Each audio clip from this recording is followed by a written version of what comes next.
Welcome back to the beautiful shores of Milwaukee. This is Myth Informed, a Mythicist Milwaukee podcast. Hey everyone, we'd like to take a quick moment to thank our fantastic patrons for their generous contributions. We would not be able to do what we do without you, so thank you so much. Seriously, we do appreciate your financial support, and we want to hear your opinions and feedback. So please let us know what you think and join us on our monthly patron hangout.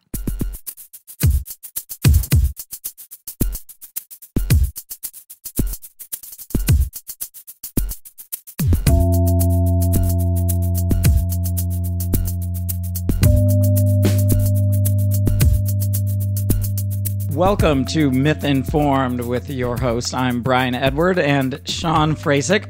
Sitting in today. Dima's in Asia, traveling the world. Right. He's at the top of a clock tower battling his nemesis. Sorry, I borrowed that from The Onion. We're interviewing Courtney Heard, a.k.a. the Godless Mom, a secular blogger, YouTuber, and I presume mom, and podcaster that focuses on topics that surround atheism, secularism in this world. That would be funny if she wasn't a mom. That would be interesting. I would like that. Courtney, how you doing? Good. How are you guys? Good. Thanks for coming on. We got a lot of similar friends and similar contacts, and this is the first time you've been on our show, so we really appreciate you coming on. Yeah, no problem. Excited to be here. Yeah, so how'd you come up with the Godless Mom? Were you doing this like it had already been a mom, or when, did you like leave religion before this? Like, why Godless Mom? Well, I've never, ever had religion, so I never left it. But I went to start a blog about atheism, just talking about the things that were going on in my head, which was mostly being provoked by Reddit. And so I just started a blog on a whim, pretty much. I had been thinking about it for a while, and then my brother kind of kicked my ass and said, just do it. And so I did. And I don't really know how I came up with the Godless Mom name. It sounded better than the atheist mom or something like that. Yeah. Okay. Yeah, I like it. What attracted you to it? You said your brother's like, do it, and kicked your butt to do it. Like, what was about it that attracted you to it? Well, I've always been a writer, like just writing whenever I can, wherever I can. And I had like personal blogs before, where just your friends read it and stuff like that, which always end up getting you in trouble. But we actually had a few drinks one night, and he said, what is it that you want to write about? Like, just start writing for like a real audience. And he's like, what is it that you want to write about? And I just said, I want to write about atheism. He said, then just fucking do it. So am I allowed to swear? Absolutely. Yeah. Okay, good. And so, yeah, he just told me to do it. So it took me about 3 months after that to get it up and running. So. Oh, right. Cool. And just fucking do it. Right. That's an interesting impetus to this. But that's a cool mom. It is. Yeah, it's a cool mom. Well, moms do just have to do it a lot of times, right? I mean, who else is going to do it? Yeah. That's right. So did you want to talk about atheism in the sense that you felt, were people like kind of looking at it weird, like, aren't you going to take your kids to church? I mean, is that why you got into it, or was it more just the cognitive dissonance that sometimes you can get of this heaven and hell binary? Well, to be honest, religion has always been kind of a joke in our family. And, my dad's the worst offender. And yeah, my whole life, we just would like talk about how strange it is that other people do this thing that we don't understand. And my dad was raised as an atheist as well. So like we would never make fun of people, just the ideas and stuff like that. And so it's always just been something that I have things to say about, you know what I mean? Like I would be on Reddit and I'd see like a Sam Harris quote go by, and I had no idea who Sam Harris was at the time, but I'd be like, damn, that's a really good idea. That's a smart thing to say. So, I start thinking in my head about what he had said, and then I look him up and I start listening to his lectures and his talks and stuff like that. And it just keeps things going in my head, and I just have so much to say about it. So I think the other thing that kind of got me into it was just realizing through the internet, realizing that, in other places of the world, it's really rare to have someone who is raised as an atheist, or even I'm a third generation atheist. My grandfather was an atheist. My dad is an atheist. My mom's an atheist. My brother's an atheist. Are you guys Russian? No. Wow, that's crazy. Yeah, that's awesome. It's pretty normal here. It's like not I normal even live here in at a all. small town. Yeah. Pardon. I was just saying it's not normal in the U.S. at all. Like you guys are from Canada, right? Yeah. Okay. Yeah, and I'm in a small town, and like there's a lot of churches here, but people are not very religious. I've kind of kept the fact that I'm Godless Mom a secret in this town because people like to talk, and I don't know how people are going to receive it. It's one thing to tell people here that you're an atheist. It's another one to say that I'm Godless Mom and I spend a lot of time making fun of religion. But the other day I was picking my son up from Cubs, and one of the ladies that also picks her kid up from Cubs, and she's a friend. She came up to me and she started talking to me about how she wanted to do YouTube videos. And she's like, I was just watching your video before I came here. And I'm like, what? Oh, funny. Secrets out, Courtney. Yeah.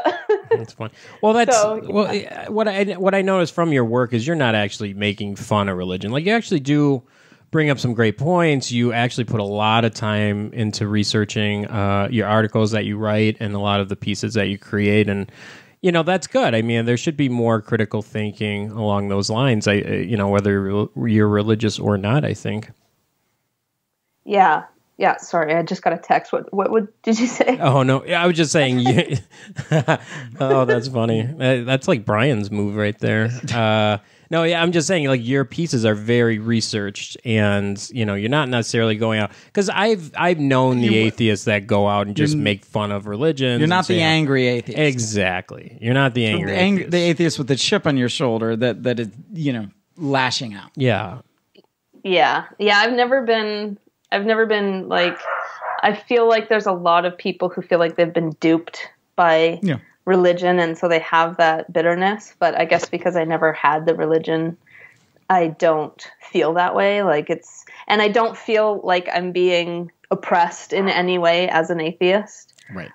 So I guess I'm just, I'm the happy atheist. I think that comes sometimes the really goofy one. Fair enough, right?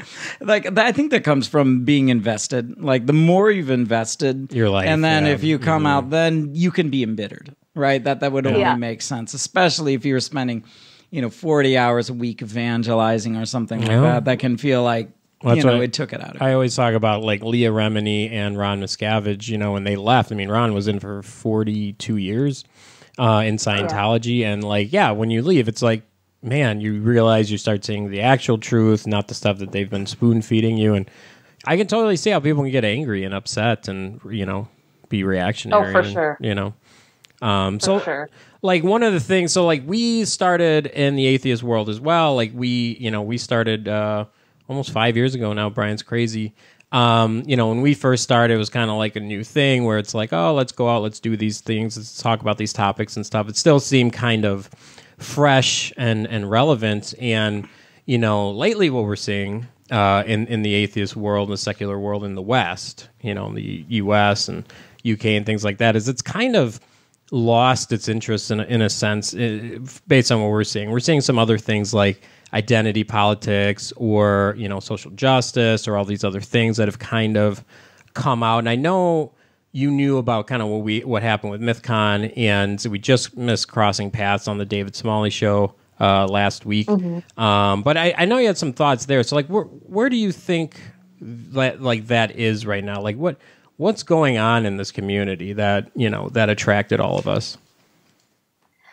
To be honest, I think it's just a younger generation that's sort of coming up, and this younger generation is, I mean, they've been raised differently than I was. I don't know how old you guys are, but I'm 40 now, and yeah, we're right there with you.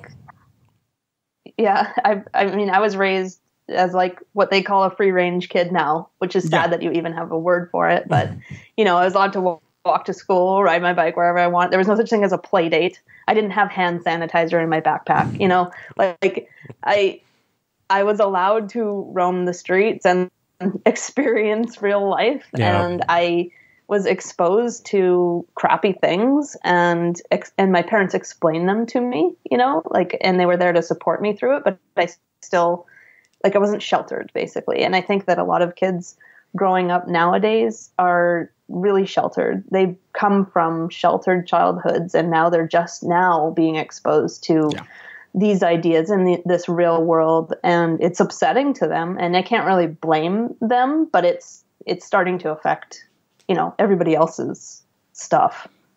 Yeah, I think that's definitely a factor, especially for younger folks that, I guess they call it helicopter parenting, and that you're not allowed to. But in the parents' defense, there are some zip codes where if you let your kid bike down to get candy when he's 10 or something, you can get arrested. So there's some parents that literally can't do it. I read a study or heard of it. It was from, I think it was either Jonathan Haidt or Jordan Peterson. They got 5 school districts, or schools rather, in New Zealand to do for a couple of years, go back to unsupervised recess. Mm-hmm. And they actually did get 5 to do it, and they noticed 2 things. That one, there was less injuries and less bullying. Interesting. Yeah. That the idea that kids might feel too safe when the parents are around, if they have to go on their own, they don't get injured as much, and without kind of an appeal, kids like the normal pecking order, although there is some bullying there, it's actually less than in this system. At least that's what they found. I think it's not just the parents, as you pointed out. I think it's just our attitudes as a society, as a whole, basically, towards parenting. And my dad's a psychologist. My dad's done a whole bunch of crazy things in his life. He's got at least 1,000 lives saved under his belt. His career is something that I've admired my whole life. But he told me growing up, he always told me growing up that when you put your trust in young people, as he's especially told this to me as I have had kids, if you put your trust in them, they're gonna live up to it for the most part, right? If you hover and you don't trust them to be independent and form their own opinions and develop their own personality and stuff like that, then they're just going to feel suffocated, right? And the more kind of freedom you give your kids, the more they feel good about themselves. When they can accomplish things on their own and they don't need mom and dad to hold their hand through it, it gives them a sense of accomplishment. It gives them a sense of, a really good sense of self. And so that's kind of where I come from with parenting, is I try to give my kids a lot of independence and just support them through it. That's cool. Yeah, I've heard horror stories about kids taking their parents to job interviews, which I gotta believe is bullshit, because it just seems outrageous. I've heard that, right? I don't know of a specific stance, so part of me just wants to think this is urban legend. Wait, you got to back this up. So what? The kid brings the parent to the to a job interview at 22 post college. We have one of our audience members in the studio right now shaking her head, saying yes, that is the thing. What is this? Why don't you please? And she explain. is an HR expert. Yeah, she's an HR expert, and she's nodding her head here and saying yes, this is a thing. What is this thing? I don't know what it is. I mean, how would that go?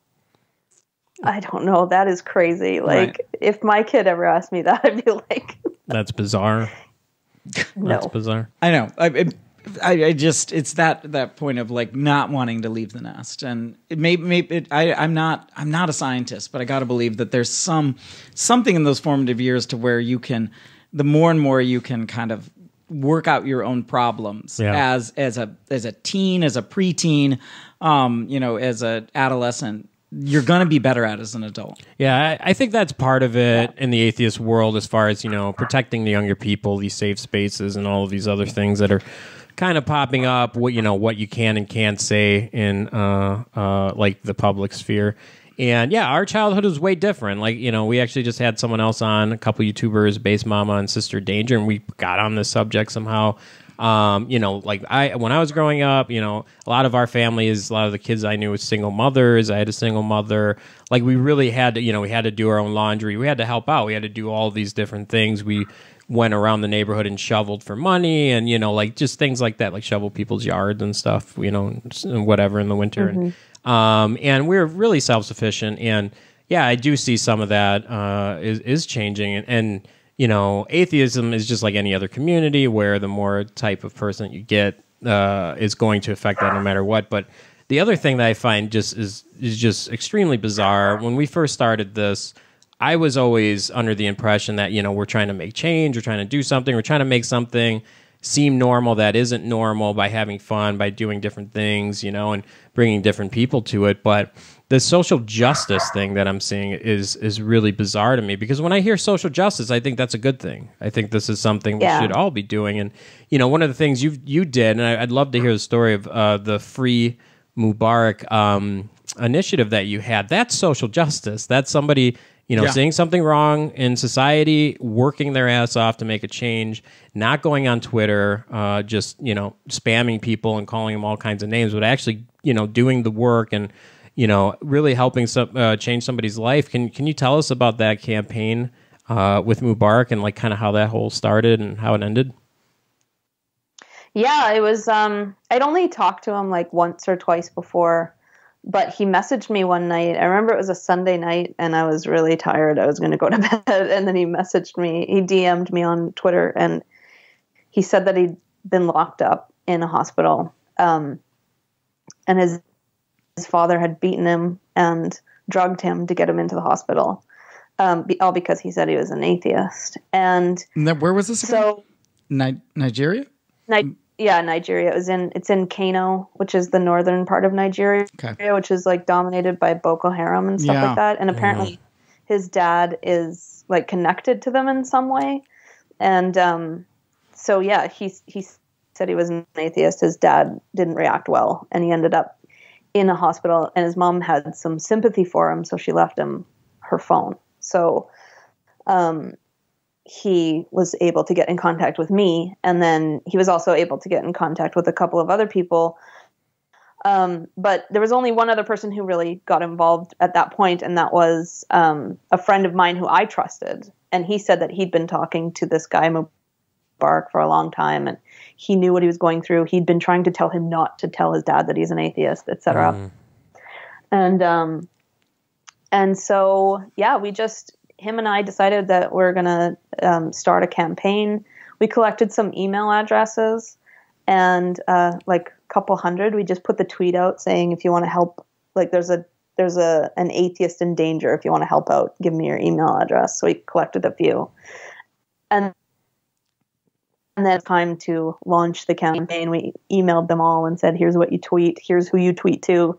And within about an hour of launching that, I guess my website had crashed because Richard Dawkins retweeted it. Wow. Yeah. What was the end game then for him? Like what were okay, so he's in a mental institution. Like what's the end game? Well, we just wanted to bring awareness to it. We didn't really know what else to do. I mean, there wasn't anything else we could do. We thought if we brought awareness to it, there might be pressure on, officials where he lived to let him out, and or maybe his dad would feel the pressure and allow him to leave.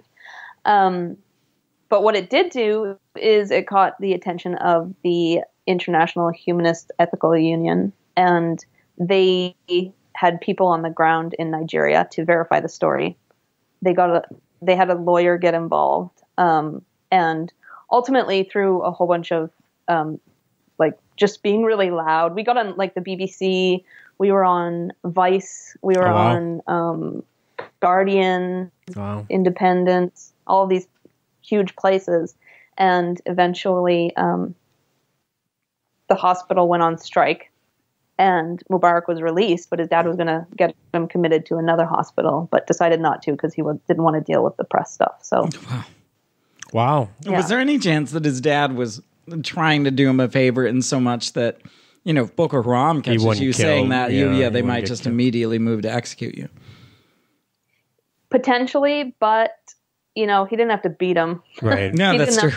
That's a good point. Drug him to do that. And so now Mubarak lives in the south of Nigeria, which is more Christian, and they're still crazy religious there, and he still faces quite a bit of discrimination there, but he has a really good job, and he's an activist now. He's working with Leo Egwe. I don't know if you've heard of him. He's a humanist activist in Nigeria, so wow. Awesome. He's doing really good.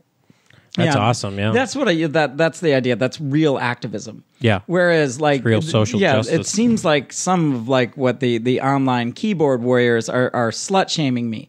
Like cultural slut shaming. That's what I call cultural appropriation. Yeah. I'm like, oh well, I tried somebody else's culture, so now I'm being culturally slut shamed. This is silly. I mean, when you look at it because these people are typically anti slut shaming.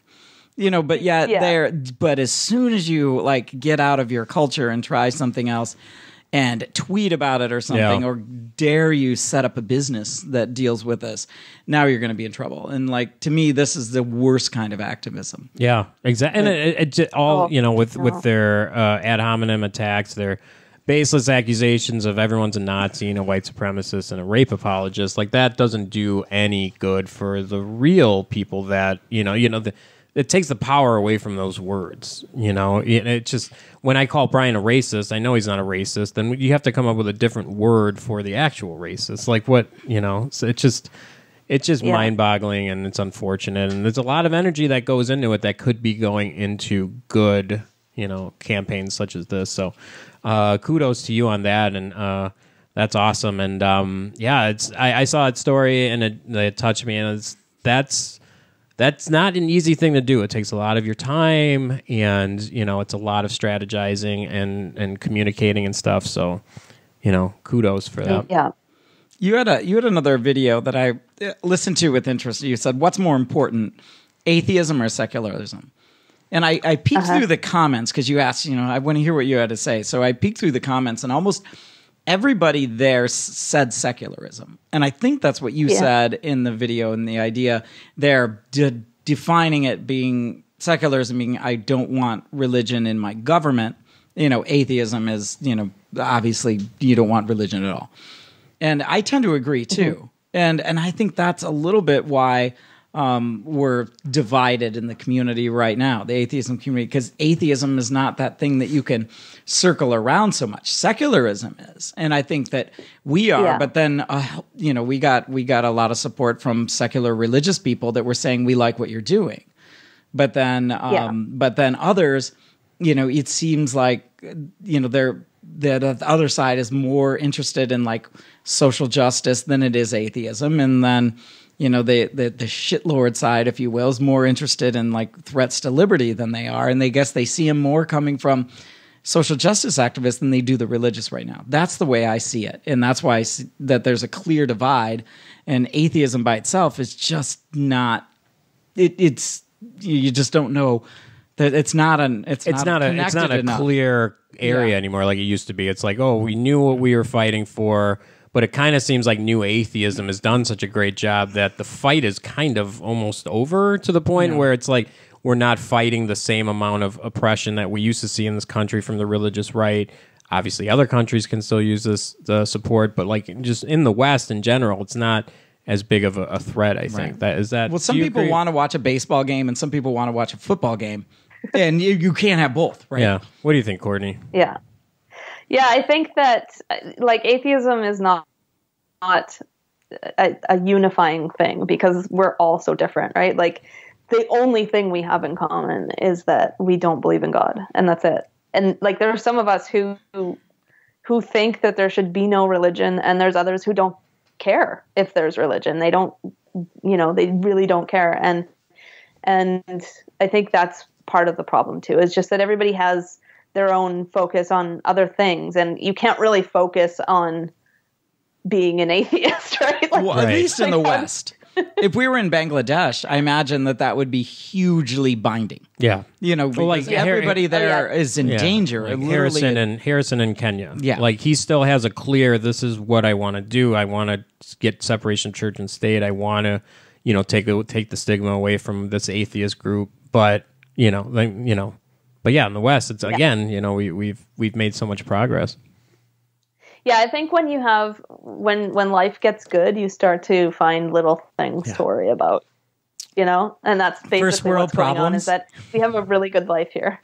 Right. Yeah, I say that all the time too. Like people, I got my car stolen right out of my driveway, and people are like, "Oh, that sucks." I'm like, no, I go, I could be in Syria hunted by ISIS. And someone's like, oh my God. I'm like, no, That's so for true. real, people That's are. so true. I brought that up too to like really conservative Wisconsin people. I'm like, yeah, well, I could be, you know, like being hunted by someone and, you know, who cares? I got a bad review on whatever. It's like, it's all perception, you know, and like, that's the problem. It's like a lot of people don't have that outside perception of what's actually going on. They're just so focused on what they know. Or I'm just poor in the Sudan and I have malaria. Yeah. Like, how bad would that be? Yeah, that's so funny. You know, in comparison. Well, Courtney, I had a question.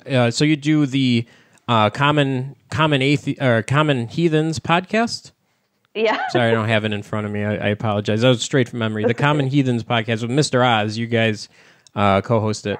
And so that seems a little newer. You're on like the 21st, 22nd episode, something like that.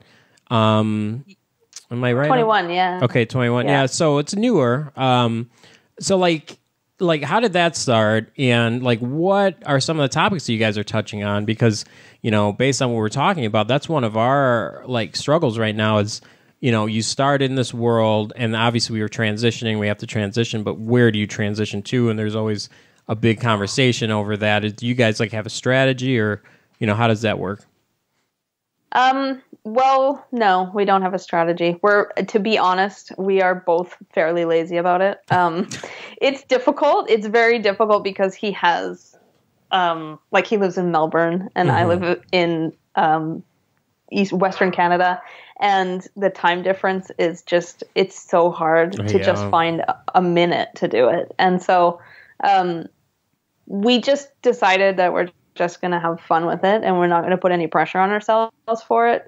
We don't expect to make it big or anything like that. And when we've said a few times on the podcast that we would be doing this whether anybody was listening or not. And that's true because it's like, we're friends. We're really good friends. And it's the only time we get to talk because of the time difference. You know, we'll share the odd DM or whatever, but it's the only time we get to talk. So that's really what it's about, is just, you know, it's an excuse for us to talk, and we figured people might want to listen in. And they do. Yeah. They do. Yeah. We don't have a huge audience, but we get some people. But it's growing, and you guys get a lot of comments live, and the quality is really good, and a lot of the guests you guys have on are interesting. You just had a comedian on, which immediately like grabbed my attention because I'm like, I love bringing on comedians because I really see a marriage between what we do and comedy. And it was interesting. Like he was talking about being a Black American and like how Christianity has influenced that, and how he actually still believes in God and Christianity. And it was a great conversation you guys had with him. Yeah, that was a really good episode. He's also a good friend of mine too, so I knew it would be good. He's got really great opinions and he's very articulate. So yeah, we enjoyed that one. And it was interesting because part of it was getting at why religion is so ensconced in the culture, as well as some of the kind of the basic religious, non-religious arguments. And it was kind of like he was fielding ground balls in some ways, and that was fun. You guys were nice. What he mentioned though was that to give up Christianity, even though it kind of was the religion of the slavers, so to speak. But it's so part of who they are that he said to give that up would be to give up part of his identity. And he feels that every Black person, at least he knows, feels the same way. And to me, it kind of like that makes some sense. But it kind of does run counter a little bit. We're always saying we want more diversity within atheism, but they're saying because it's not appealing enough to minorities. But maybe it's, again, that minorities don't want to lose their identity. And that's the reason they're doing it. I don't necessarily think that it's racism within the atheist community it's part of Choices. the identity. Yeah. Choices. The Jewish people who are often atheists do not give up the Jewish either. Right. And that's point. I think that's, again, identity. Yeah, and there's also like when you look at, when people accuse the atheist community of being racist because all of our, most popular people are old white guys, right? when you think of like these old white guys that they're talking about, like Richard Dawkins, Sam Harris, Daniel Dennett, all these people, I think of people who have worked really hard to get where they are, right? And when I see people complaining about the fact that they're not included in the quote unquote atheist elite because they're minorities, I see people who aren't working very hard and they're just complaining because they're not getting what they want. And on the, I also see people who are working really, really hard who do fall into some minority categories, and we welcome them, those people. But I think what it comes down to is how hard are you willing to work for this, and how much time are you willing to put into it? Because it's not, getting to where Richard Dawkins is right now is not an easy thing. Right. And it's not like we were just like, oh, he's white and old, so let's welcome him, He worked hard for it. Yeah. And he's one of the first. And it's a little different in corporations when you have like it's like a family company and somebody just takes over because they're just in the blood like that. I understand. That sucks. I get it. Not saying that person can't do a good job, but it's like, that's the legacy stuff is annoying. These guys work their asses off. I mean, constantly still work their ass off. The amount of books they've written, the amount of degrees they have, and, constantly, they were going against the grain in a lot of cases. Again, it's completely different landscape today than it was even 20 years ago. And it was much more like just getting platformed as an atheist, or when the God delusion came out, and just how many people are up in arms and oh my God, this is the worst, and and fighting through that, just to keep the message going. Yeah, absolutely, get nothing but respect. Well, Hitchens, Dawkins, and Harris are all best-selling authors too. Yeah. Like I'm not, so that of course, it just makes sense, and especially Hitchens too. God, I love the way he writes. So I know that man. Holy crap! Yeah, I do know he's dead, but there's books of his that I haven't read yet, so he's still writing to me. Yeah. he's awesome. He's another one. When you think of hard workers, like that guy never stops. That's true. He came from that. Yeah, he came from that kind of British upper crust, and he was all news until 2011, and that's when he was, going at all this. I can't believe I do remember like the Danish cartoons coming out 2005 or 2006, and like I remember that being a blip on my radar, but I didn't stop to really look. Yeah, and I go back and watch the CNN footage of Hitchens coming on there and pounding people for like that you've got to show the cartoons. This is about the cartoons. This is free speech. Do not cave. And God, even then, like CNN was caving, and even Paula Zahn at that time admitted that we're just worried. Yeah. Like that at least she was truthful. Like that that we don't think they're offensive, but I'm like, wow. And this is kind of how far we've come. And that's what like really frustrates me today, and the landscape that we see now. It's like we have such a short memory. We got hit on defending the director of The Most Hated Woman in America for making the movie about Madalyn Murray O'Hair, who was like one of the first, like really outspoken atheists in the U.S. She was a woman. She was going against like every stereotype there was. She single mother. I mean, the whole deal. She was just outspoken, and she caused a lot of controversy because atheism is controversy. Like at least in this country, it was controversial, and like all, we mentioned Dawkins and all these other people. These are all controversial topics for their time. And now it just seems like we don't want controversy anymore. Now we shy away from it. It's really upsetting to me because I thought this was the world that, we back our statements up with facts and reason and data, and we'll take on controversy as long as, we bring a good argument to the table. But it seems like, we're scared of that now. Yeah. Yeah. It's something that has kind of gotten in the way of the writing on my blog. Like when I first started the blog, I was just not afraid. Like I went into it and that's like, if you ask any pro writer anywhere for advice on how to like write really well, is to just write without fear, right? Just go and just let it out. And, so that's what I did. And I got a really good response, but now it's like, I have that fear because of the reactions that I've gotten to some of my posts have been like horrendous. And it's really, really, it's changed how I write. It's changed how I blog for sure. Like what are some examples? Like what are some of the feedback you've gotten on them? Oh my gosh. There was, I was watching Dave Rubin, and he had Tommy Robinson on. Oh boy! How dare you? How dare you watch that? That means now you're on their side. Yeah. What were you thinking? Yeah. So you show me your card for the British National Party. So I watched it. I'd never heard of Tommy Robinson before watching this video, and Tommy Robinson didn't express anything outwardly horrible during the interview. There was a few things that I didn't agree with, a few things that I thought might have been a little bit harsh, but that's about it. And I found it really interesting because there were aspects of what he was saying that I had never thought of before. And like talking about the atmosphere in the UK, I didn't know that stuff. So I tweeted after I watched it, I tweeted that I enjoyed this interview. Oh boy. Because you've got Dave Rubin and now Tommy Robinson, who's even more controversial. Not that Dave Rubin should be.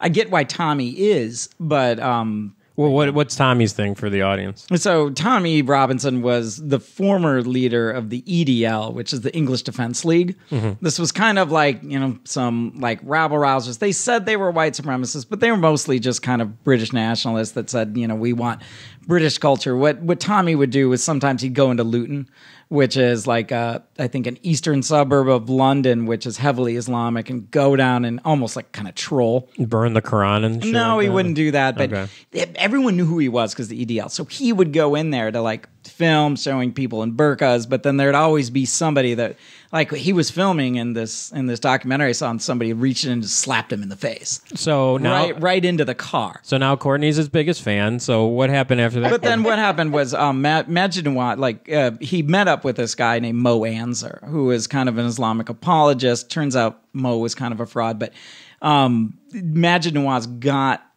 Tommy to leave the EDL and join Quilliam Institute for a time. So he kind of de-radicalized him, which is part of Quilliam's notion. So Tommy is not really a radical. Is he maybe right-wing? Sure. But he's not a radical. So Courtney, what was the feedback on that? Oh, well, I was definitely a white supremacist. And I was, I got my marching boots on and my swastika armband on. And I was just harassed by so many people. Yeah. And it caused me to write a blog post, which I titled Atheist Life Hacks, How to Get in Bed with Tommy Robinson. And I called for, I said, I didn't know who this guy was. Like when I tweeted that, I still had no idea what his history was. I didn't know what the EDL was. I didn't know any of this stuff. Right. Mm-hmm. And all I knew was what was in the interview with Rubin. And then I tweeted it. And then I thought I'd go and read some more about this guy. Right. Yeah. And so what I said in my blog post was that if you think that he's racist and you think that there's something that I need to learn about him, then send it my way. And of course, the blog post itself created even more people blowing up at me. Yeah. And they would argue with me incessantly on Twitter and email and stuff like that about the fact that, for sure he's racist, but damned if anybody could give me any evidence of it. And Right. I'm still to this day, I still haven't seen anything. Like, I've seen some things that he's done that I would never do and that I thought were distasteful and stuff like that. But then I've also seen, like, he had tons of Muslims at his wedding, right? Yeah. And they were his friends. And I don't see what they're saying, and they never provided any evidence. And I'm still open to being convinced if somebody wants to convince me. But, I'm not so eager to throw the term racist around just because somebody tells me to. If you want. So I said that, and of course. That I was going to say that sucks. That sucks. If you want, there's a documentary called Tommy and Mo. That's worth watching, and it gives a lot of the details, and him being much more of a radical than backing off. I still think he's a little nationalist, maybe a bit reactionary for my taste, but I don't think he's a racist. He's not a member of the BNP. He's not a full-on radical. Well, and it's I know exactly. Obviously, we know exactly what you're talking about because that stigma follows you around. After we did MythCon, like it's hard talking to some of the quote-unquote atheist leaders, if you will. I mean, we had so many of them come out against us, and to the point where it's like, you know what, like, who cares? Like, we're going to move on. You got to get over yourself. But it's just, that stigma stays with you, and it's really unfortunate because how do you defend yourself against the indefensible? How do you say, oh, yeah, I'm not a racist or I'm not that? Like, anything you say at that point sounds like you're now racist. You know what I mean? Like, yeah, totally. It's such I just have always been very thick-skinned. I just don't let it bother me. And I have one person on my block list. One person on Twitter. And that person is somebody who refused to give up the harassment after the Tommy Robinson fiasco. So, but yeah, like, I don't block. I just don't get offended. I walk away from my computer and I go hang out with my family, and I don't need to worry about what people think of me on the internet. Yeah. Good for you. So I don't, I'll defend myself, and if somebody wants to listen to my case, then awesome. And if they think that it makes me more of a racist, there's not much I can do for that person. Right. So I don't think you are. The other one that you flirted with, and you mentioned, I think the title of the video was, am I an MRA or a feminist? Which I thought, man, like, that wonderful clickbait title in that, but it was good, right? I hate clickbait titles when they pull me in and it's not actually about what it is. Yours was. So I'm like, okay. And then you kind of mentioned that you don't identify as either, but see points to both. And again, that can land you into dicey territory. Like, that's seeing brilliant. good points with feminism isn't going to give you any points, but calling yourself in agreement with any MRA, like, men's rights activist, for those that don't know it. Yeah. MRA is. And you mentioned that you watched The Red Pill by Cassie J. I have not seen that yet. I've only seen snippets of it. I really need to see it. Oh, it's great. It's great. Right. But that will land you in a lot of trouble. No, I think it's brilliant. I think, the one thing we need to really guard ourselves, it doesn't matter what community, if it's the atheist community, the banker community, whatever. Like, if we're not willing to take on the tough questions and ask the tough questions, we're not going to make any progress. The fact that we brought Sargon or whoever, now we're terrible people because we whatever. Like, Sargon or whoever, they have millions of followers as it is. So why not let's listen to what they're saying? And it's funny because Sargon actually came out looking way better than the feminist side on all accounts, whether it was at the events or at the after party or whatever. The police that we had to hire, we actually had to utilize once, and it was for a feminist social justice warrior. That's it. No one else got kicked out but the quote unquote progressive side. And, these tactics that they use just kind of forces you to pick a side when that shouldn't be the way it is. You should be able to pull from each side. You should be able to pick what you think, best, based on your life, whatever you think is, right. You should be able to pull from multiple sides. Yeah, they haven't disowned me yet because I'm still friends with a lot of those people on Facebook. That's great. Like Dan Arrow and Thomas Smith and stuff like that. And they haven't disowned me yet. They might after this, but... Sorry, Courtney. That's okay. That's okay. But you can't live your life to please others. That's true. No, I don't. That's true. And I won't. If they want to be upset, if they want to live their lives being upset about, like, be upset about the real issues. Don't be upset about these little things, these little disagreements. Like, I don't understand it. Like, is Apu racist? Did you see that from the Big Think the other day? Like, a lot of times when everything I would see from the Big Think would be like Richard Dawkins or Neil deGrasse Tyson or somebody, Bill Nye, like, that would have something really impressive, really deep. And this one was Apu from The Simpsons is a racist stereotype and that we should... Well, no, the Simpsons writers are coming together. They had an emergency meeting this week to sit down and redesign what Apu is because it's a quote-unquote racist character. So it's like, wow. So I guess we should just, if you're like, if there's two guys and they're white, we should make all our characters white. Yeah. Right? Because like we cannot do diversity lest I do it wrong. Yeah. I can't have any interesting characters of color because if I make them at all less than perfect, then now I'm, creating race. This is bullshit and needs to be rejected out of hand. Well, what's even worse in our scenario is, we're bringing different topics to the forefront. And because we think, we see that atheism, it's changing. It's not really talking about the God question anymore. We're talking about all the other things that are affecting society. And Thomas Smith is a perfect example, actually. His podcast for years was Atheistically Speaking. And he rebranded to Skeptically Yours because he's not talking about atheism as much. He's not having atheist guests. What's wrong with that? Why can't we bring different topics into this world, that people are already talking about? It doesn't make any sense. Yeah. And you can't really figure out I don't know. You can't change people's minds the way that they approach it too. And if there is something important to them, like they don't seem to understand that like bullying people into it isn't going to work, and it's on the topic of the Simpsons and Apu. It's not just human characters either. I just saw the other day on Facebook a video that was criticizing the claymation Rudolph the Red-Nosed Reindeer as like being homophobic and ableist. And all this stuff. Wow. I know. Truth is stranger than fiction. I can't even make that argument now if you want. How is he ableist? I mean... Because he has a red nose. I don't know. I don't understand it. Wow, I gotta look this one up.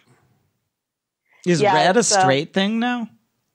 Pardon? Is red a straight thing? Is that a straight color? And like yellow is gay? I don't know. Like it's in the rainbow.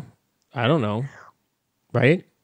Roy G. Biv. They say that misfit elf, is representative of someone gay, and I'm just like, oh my gosh, now you're messing with my claymation. Like you can't do that. Right.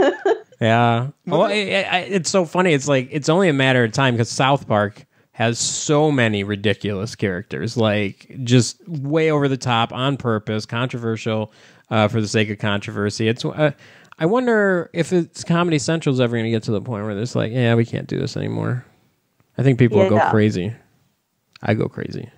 It's going to be everything. Like they're going to end up taking MASH reruns off the air because it's sexist and like, because Hawkeye's such a womanizer. That's true. Right. All in the Family, remember? Like, the Hawkeye is the new Harvey Weinstein. Now they think about it, right? Totally.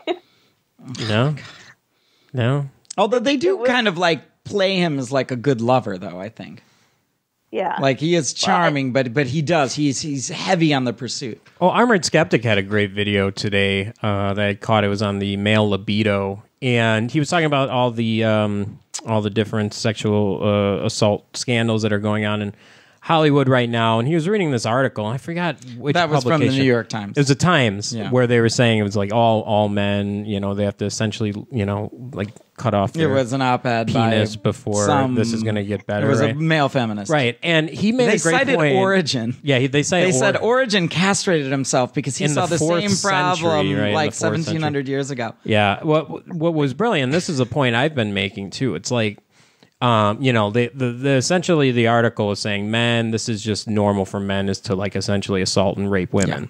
when you go in prison, and there's been studies on this and documentaries, the people that get treated the worst in prison are the rapists. Any rapist in prison gets treated the worst. A child sexual harassment or sexual assault on children, pedophilia, they don't last. I mean, so the worst of the worst in society doesn't even agree with this, and we're going to say this is the norm. This is how all men think. I mean, that's to me that seems ludicrous. Yeah, I don't like. There's under no circumstances could I ever agree with that. I mean, in my family alone, there's a bunch of amazing men who, like I've told you about my dad's career. He's fought for women his whole life, and I don't like those all-encompassing statements, and they seem to be everywhere. Yeah, Armored makes a good point that he says that Harvey Weinstein is a weak, insecure man creep that happens to be rich and powerful in his field. And that's why you're getting this.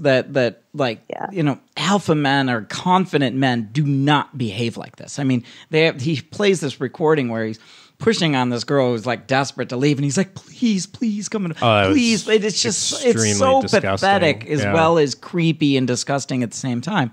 But guys do not respect that. No. Like average guys. So like what he's talking about is a very small subset.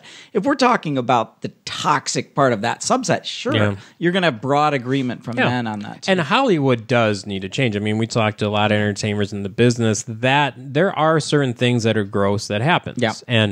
But, we actually had a comedian on, Joe Michelle Melian. She was saying the same thing. She's like, look, I've been propositioned.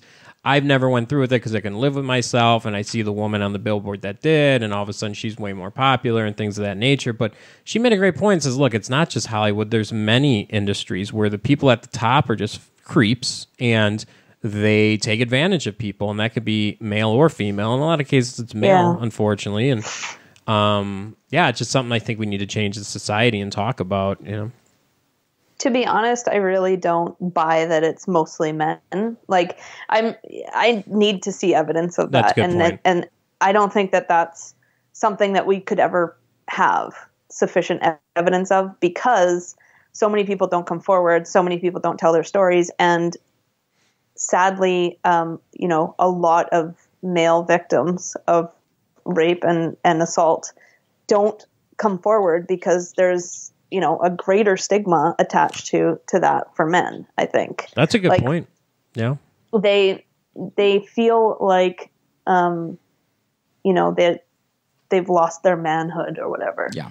And, so they don't come forward. It's more embarrassing for them. That's a great point. Obviously there are exceptions to the rule, and I'm not trying to generalize everyone, but, I think that it happens always. Like, I was just reading yesterday. I don't know if you guys heard about it, but Melanie Martinez, the singer, she has been accused of rape by her ex-best friend, who is a girl. So there we have an example of girl on girl rape. Interesting. And it happens between all kinds of people, and it's not just men. And it's really, really sad. I saw on Facebook in, that group of people that we were talking about earlier, who I'm still friends with, I saw a conversation going on while the Me Too thing was going on. Yeah. And, they were sharing their stories. And then a guy piped up and he said that he started to talk about his sexual assault. And it was really tough to read. And all of the responses to it were, "How dare you? You're taking away from the women." And imagine having the nerve to come forward with that story in public and then being shot down like that. Like, wow. And that's the progressives. It's just wrong. Yeah.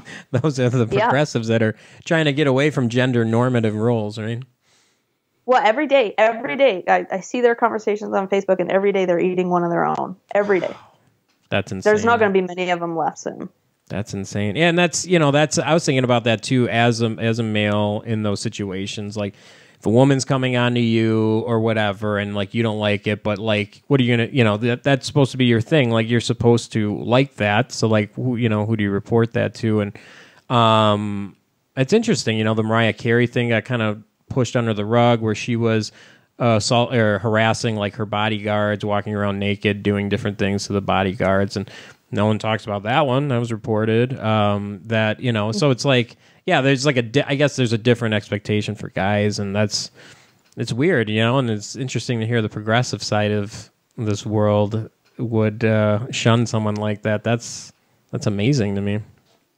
Yeah, it was crazy. I couldn't believe what I was reading, and it was just so angering. But there's also the fact that the majority of victims of the Catholic sexual abuse scandals are men. Yes, yeah. And on top of that, rape in prison is majority men on men. Yep. So it's I would venture to guess that men get raped just as much as women, if not more. Yeah, if you count prisons, sure. And, in the Catholic Church, she's absolutely right. Yeah. That's very interesting. Yeah, and that's funny. It's like we were on an atheist podcast. We're talking to Godless Mom, and we're not even talking about atheism right now. I just thought about that. Yeah, but it is associated with skepticism. Totally is. That's what I always bring it up, because people are just not skeptical enough. They buy what other people say, hook, line, and sinker, and like. I was talking to Mr. Oz the other day in DM, and we were talking about these allegations that have come forward about different actors, and now there's just seems to be more and more every single day, and now there's some where there's just no evidence whatsoever outside of the claim. And with this movement happening right now, you have to expect that some people are going to take advantage of it. Oh. Some people are going to use it to their benefit, So you have to stay skeptical. But, the other side, the social justice side, I guess is what they call it, they just want to believe every allegation. And that's dangerous. It's a dangerous way to approach it. It is dangerous. I'll share a story that comes out of Milwaukee. And in Milwaukee, there's this prominent women's leadership group in Milwaukee that was actually approached by the local media.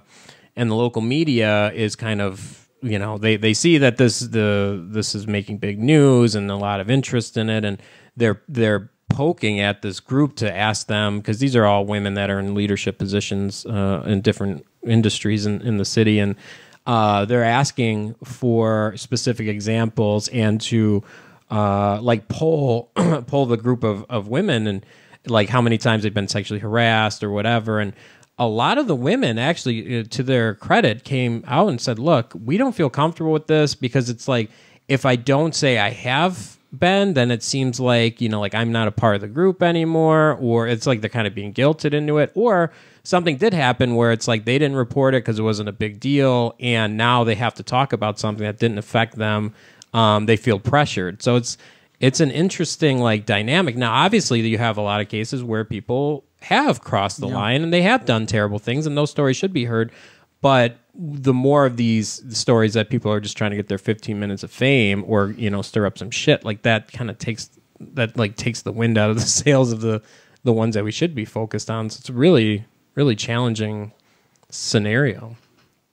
Yeah, it's I don't know, some of the stories too that I'm hearing about that people are saying are things that they've had to kind of recover from. I can't believe that that's even something that's on their radar still. And some of these stories are 20 years old, 30 years old. And I remember my parents took me traveling a lot when I was a kid, and I went through the third world when I was young.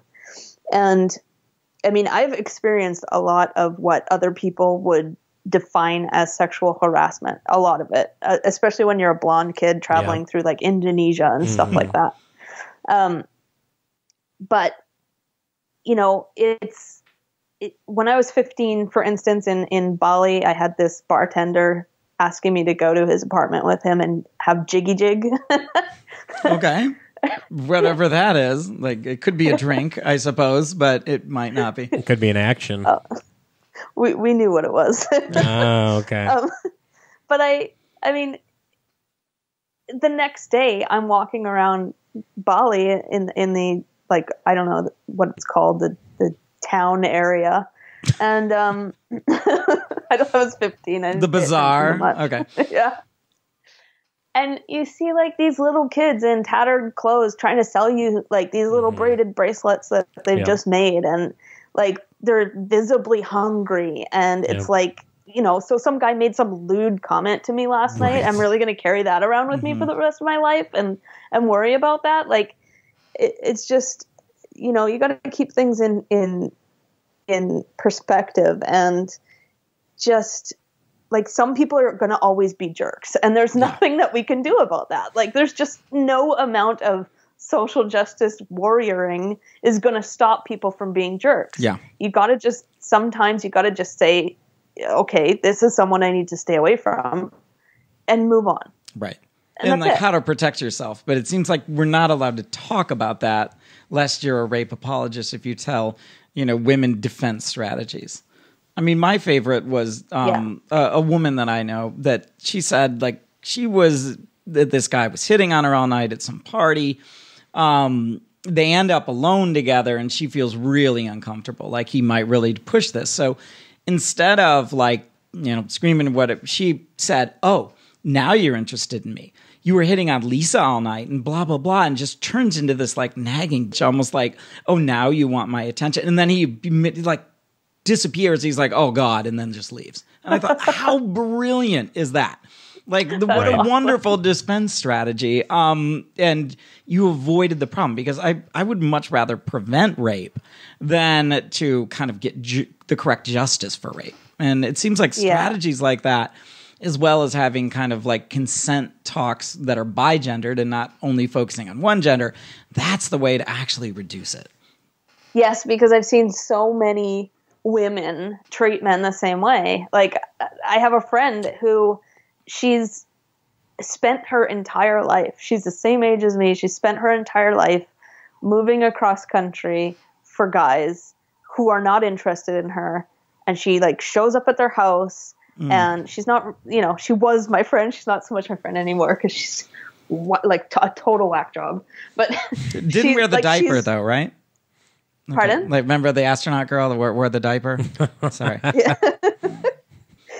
She's like she's showed up at people's houses at inappropriate times. She's been arrested for stalking, and like she used to take me through the things that she used to do. As though she was training you. Like, she's training you. No, she's explaining to me like she's acting as though she has a relationship with this guy, even though he has no interest. And she'll be like, so I wrote him this and I texted him that, and then I called him and he's just not talking to me and I don't know why. And we would, all of my friends group would be trying to explain to this girl, like, he's not interested, move on. And she just couldn't do it. Like she has moved from different province to different province over and over again for guys who are not interested in her. And so it's definitely girls who do that stuff too. And like when she's alone with these guys, sometimes she'll like just put herself on them, and it's very aggressive. And, you know, girls can do that too. It's not just guys. And sometimes like girls can do it worse. Right. Well, I mean, I think less people would stick up, right? At some point, if a guy's doing that to a girl, you're going to get a group of people, either guys or girls or both, to tell that guy, dude, back the fuck off. Yeah. But would that same thing happen to the woman? Probably not. I mean, they do the thing in the mall where like the girls, they have these attractive couple and the girl's kind of beating on the guy and he's like, stay away, I'm not interested, stay away. And everyone just looks at him weird, and a couple guys are like, dude, she's hot, like, hook up with her, you know? And he's like, but then they reverse it and they almost have to stop the filming because like there's dudes ready to beat that guy down. Yeah. You know, so I think, it's just a sympathy factor that, you know, that's, you know, that there is a such thing as male privilege, but there's also female privilege. There's both, and they're unique in their own ways. And there's American privilege, and then there's all types of privilege, right? Right. You know, but it's good to be attractive, but then the attractive person's always worried, are they taking me seriously? Mm-hmm. Right? Yeah. I mean, so everything that's got an upside has probably got a downside. Yeah. Yeah. Yeah. Well, thanks for sharing that story. That was hilarious. I've known guys, ex-girlfriends that were kind of like that, and it's scary. Sometimes it gets a little scary some of the things that happen in those types of relationships. But Courtney, we're at an hour. I definitely want to make sure we hit on the podcast and all the other projects you're working on. So you have the blog on godlessmom.com, and you have we talked about the podcast, and you have a YouTube channel as well, correct? Yeah. That's YouTube/Godless Mom or Godless_Mom. I can't remember. Yeah, you Godless Mom on YouTube. Just find it pops right up. And they're really good videos, digestible somewhere, anywhere from 5 to 15 minutes. They're really good. Well, I had the question on the YouTube. What got you into YouTube? Like, that's it seems to be like kind of a dirty word these days. I don't know why, but like, what kind of got you? It's infested with a bunch of right wingers. Yeah, the skeptic, alt-righters. Yeah, like what? How'd you get involved in that? And like, where do you see yourself in that world? Well, after I started my blog and I started to get quite a few followers on Twitter and stuff like that, a few people suggested it. So I did a test video once and I got like thousands of views right away on it. And I got really good response from it. And I haven't done it so consistently, but every time I do, I get so much response, more than my blog posts, because people prefer visuals, I guess. And there's commentary. I think the YouTube comment system is easy and it notifies you, and there's a lot of back and forth. Yeah. So, and it's fun. It's time consuming, but it's fun. Yeah. Have you got like caught up in that whole YouTube world when it comes to skeptics? Like, are you SJW, anti-SJW? Like, how does pick a side? Pick a side now, Courtney. Did anyone categorize you like that? You can't stay neutral. Oh, there's plenty of people who think I'm a social justice warrior, and plenty of people who think I'm alt-right and a white supremacist, and I'm so funny. Just neither. I'm neither of those things. Right. But, what's my opinion? It doesn't matter, right? It's so funny. I clearly do not know myself. Yeah, we did the second Reason Rally live stream, and everyone's like, these crazy SJWs, and then we do MythCon, and it's like, these Nazis, and it's like, well, which one is it? But yeah, we're actually probably going to be transitioning this platform, because the podcast, it does well, but I really think, like you said, I think people appreciate the visuals and stuff more, so we're probably going to be doing a little bit of transition there, building a set, and like doing these same conversations, but just on YouTube. Yeah, I have to go to the plastic surgeon first, but but soon. Oh boy, that was a joke. Is that where the budget came from in that? Yeah, has nothing to do with sets, everything to do with liposuction or whatever. Right. Yeah. Well, Courtney, thank you so much. We need to keep in touch. We have a lot of the same things going on and the same stuff that we're talking about, and we'd love to have you back on. Or Mr. Oz, if he was ever interested. I know that Australia time is weird. It's like 15 hours ahead of us, so it's just bizarre. But yeah, thanks for coming on. Is there anything else you want to plug before we get off? I have a Facebook page, facebook.com/godlessmom. Okay, where are you like the most? Like, because it's so hard when you have Twitter. 18. Okay, Twitter. Twitter's the best way. Yeah. Yeah, and that's at godless_mom. I'm usually there. Cool. I tend to ignore Facebook, so. All right, very good. Do you have your check mark yet? No. I tried. They turned me down because I don't have enough articles written about me or something like that. Oh, they actually gave you a reason? At least they gave you a reason. Yeah, they didn't verify Ron Miscavige. I was like, he's a New York Times bestselling author. They're like, nope, you're not getting it. Wow. It's like ridiculous. Yeah. And they didn't say why. They never did. We filled out 3 forms. Wow. All right. That's crazy. He should have one. Right. Well, we really appreciate it, Courtney. Getting on. Check her out, Godless Mom, on YouTube, Facebook, and the Twitters. And super funny, super entertaining. A lot of the topics that we talk about. Relevant. Yeah. For everyone else, thanks for joining. We'll see you next week. See you. Thank you. Thank you for listening to Myth Informed. Myth Informed is brought to you by Mythicist Milwaukee. Producer Sean Frasick, associate producer Fritz Blondone and Kristen Whitaker Hood, engineer Josh Benishek, and host Brian and Dimitri. Each week we produce a new podcast that sheds light on religion, secularism, and mythology. If you enjoyed the show, please support us on Patreon at patreon.com/mythicist. Mythicist Milwaukee also brings major secular conferences and debates to the Milwaukee area, along with community events, both local and online. To support us in bringing future events, visit mythicistmilwaukee.com and hit the donate button located at the bottom of each page to place a financial donation amount of your choice. And now, our closing theme, written and performed by Shelley Siegel.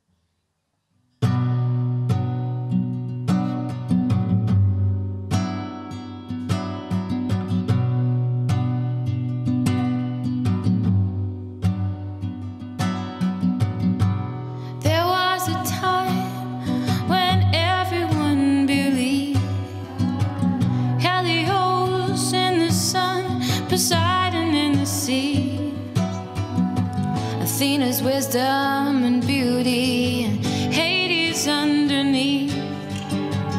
Isis of fertility, and ether of the Greeks. They all lie at rest, and who will be the next to die?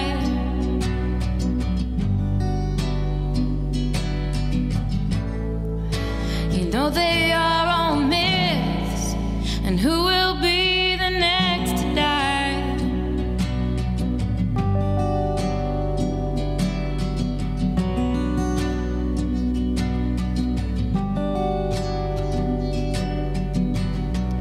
There was a time when everyone believed. Helios in the sun, Poseidon in the sea. Athena's wisdom and beauty, and Hades underneath. Isis of fertility, and ether of the Greeks. They all lie at rest, and who will be the next to die?